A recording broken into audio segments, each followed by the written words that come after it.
అండి, ఈరోజు సింపుల్గా చేసే చికెన్ కర్రీ గురించి చెప్తాను. Gravy curry. ఇప్పుడు నేను రా చికెన్ని జస్ట్ ఆయిల్ లేకుండా పసుపు కొంచెం రాళ్ళుప్పు వేసి వేయించాను 5 minutes. తర్వాత ఇక్కడ ఉన్న ఇంగ్రీడియంట్స్ అన్ని మిక్సీలో వేసి గ్రైండ్ చేసుకోండి. ఒక ఆనియన్, ఒక టమాటో, 3 పచ్చిమిరపకాయలు, కొద్దిగా కొబ్బరి, అల్లం వెల్లుల్లి. కొబ్బరి అవసరం లేదనుకుంటే తీసేయండి. 1 స్పూన్ ఆయిల్ వేసుకొని అందులో పోపు వేసుకొని వేయించుకోండి. ఇప్పుడు ఇందులో మెత్తగా గ్రైండ్ చేసుకున్న పేస్ట్ వేయండి.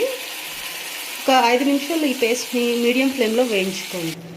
ఇలా బాయిల్ అవుతున్నప్పుడు ముందుగా వేయించుకున్న చికెన్ పీసెస్ని ఇందులో వేయండి.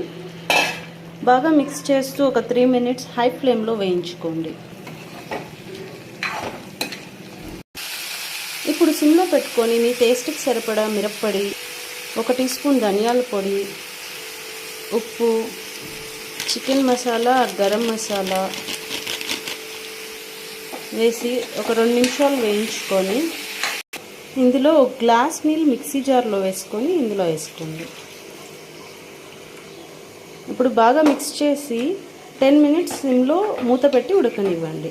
ఎంతో టేస్టీ అయిన చికెన్ కర్రీ రెడీ అయిపోయింది. ఇందులో కొద్దిగా కొత్తిమీర చల్లుకోండి.